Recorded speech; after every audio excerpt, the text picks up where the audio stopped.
Do you ever find yourself lost or second guessing every note when you try to solo? After teaching thousands of guitar lessons, I can tell you it's not because you lack skills or need to practice more. So in this video, I'm going to show you a ridiculously simple fix to break through that self-doubt and play amazing and musical sounding solos with confidence in minutes. First, let me show you the big mistake that stops 99% of people from playing musically across the guitar neck. Most guitarists think that they need 5 or 7 different shapes across the entire neck, like this.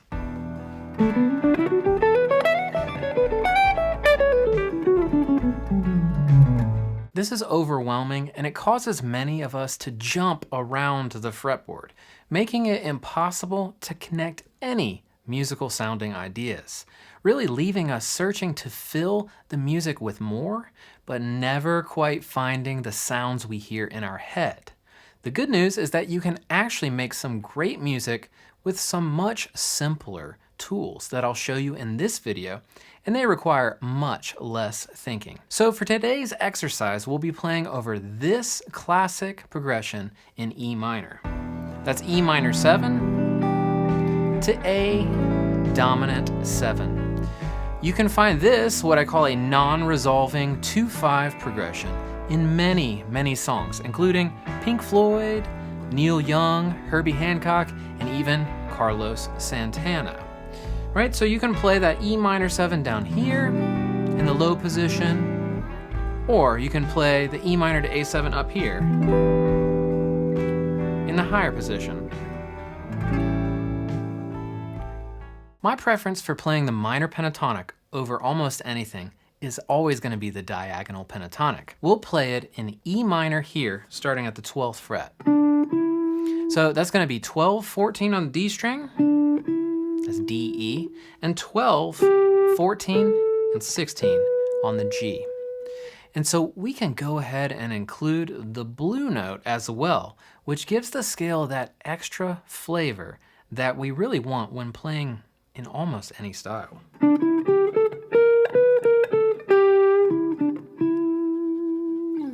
So the average intermediate guitarist will find their bearings with some type of scale shape and then kind of start noodling up and down like this.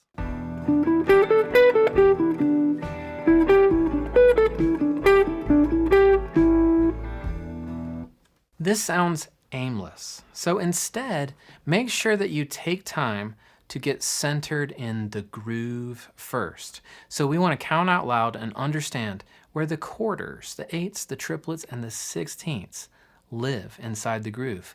Let me show you that. 2, 3, 4, 1, 2, 3, 4. We have one measure on each of the chords. Our quarter notes, 1, 2, 3, 4, 8ths, 1 and 2 and 3 and 4, and triplets, 1 and a 2 and a 3 and a 4 and a. And finally, our 16ths, 1E and a 2E and a 3E and a 4E and a. These bearings will make you sound connected to the track rather than aimlessly kind of floating over it. But no matter how connected in the groove you are, if you aren't decorating the scale, you're missing out on more than half of the great sounds in music. So how do we decorate to make scales sound like music? Well, the most reliable way that sounds great in any kind of style are the classic 5 decorations: slides, hammers, pull-offs, bends, and vibrato. Let's take a look at those. Slides, hammers, pull-offs, vibrato, and of course bends. But make sure to stick around to the end of the lesson because I'll show you 2 additional notes that sound absolutely amazing over this track, and they fit right into the key, but they're often overlooked. So let me show you one of the best type of decorations that guitarists frequently miss out on, like this.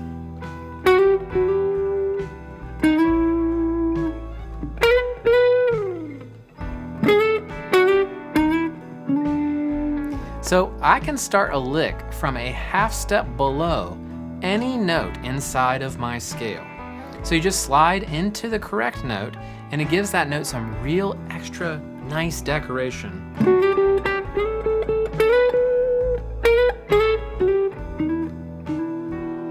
Now, the most common mistake that I see in intermediate guitarists is becoming very, very one-dimensional in the way that they decorate inside of their scales. They hammer, but it's always the same hammer. Same with pull-offs. And it's always the same pull-off. Instead, practice hammer-ons and pull-offs in 3 different ways, okay? One of them with grace notes.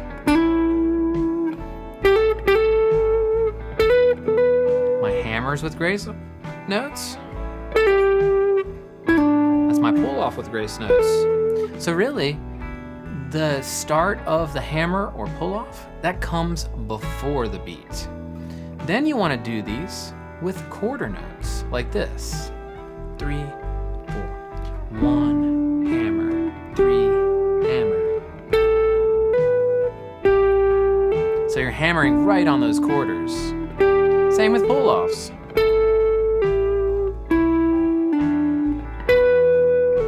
And then finally, we would like to do that with eighth notes as well. So let's hear that count again. 1 and 2 and 3 and 4 and hammer, hammer. Pull off. This gives us so much extra variation that makes scales sound way more interesting. Remember, the scales are the right notes. It's not their fault if you aren't decorating them in the right way. So now that you're decorating the scales, you still need to learn how to fit in a couple of extra notes. So let me show you how to do that. A quick moment from the sponsor of today's video. If you're enjoying this diagonal approach to the fretboard, make sure to check out my full diagonal pentatonic method. If you want a logical and step-by-step approach to take boring sounding scales and turn them into inspiring music across the neck, grab 20% off today as a thank you for watching this video. Just click the link in the description below. Now let's expand this diagonal shape. So we had our 2-note, 3-note set. If you have some theory knowledge, you might recognize that a great option for scales over this progression is called Dorian. If you're not knowledgeable about Dorian, no worries at all. I'm going to make this extremely easy for you. Let's start by adding a crucial color note to this scale. This is the 2.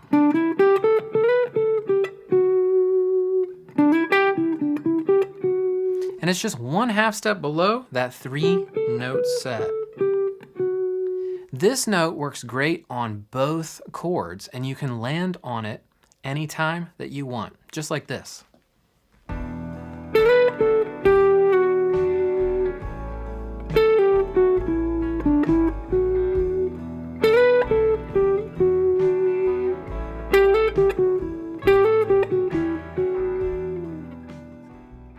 Now there's one other great note that you can add to flavor up your chords and make sure that you're targeting chord changes, like everyone online tells you to do. So this note is the 6th of our E minor scale, and it just lives a 1/2 step under our 2-note set. So we have this.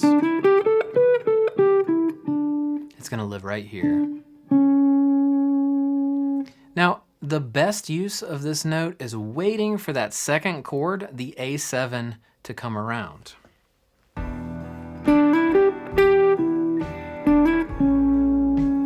So you can play any kind of line on the E minor. And when you transition to the A7 chord, target the C sharp note as your landing note, and it'll sound like you're playing the changes in an advanced way. Not too complex.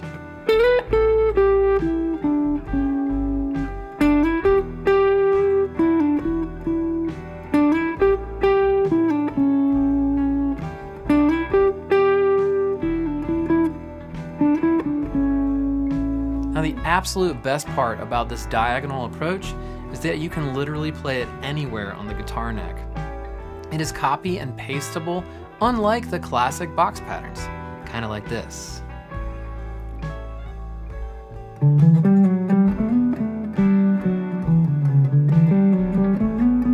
It's in the lower octave. Now that middle octave,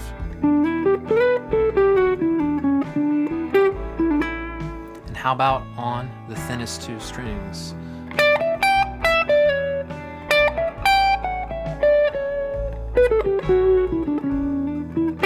Now that you've learned to make more music out of less, watch this video next to stop wasting time and learn these 3 effective exercises before 2026.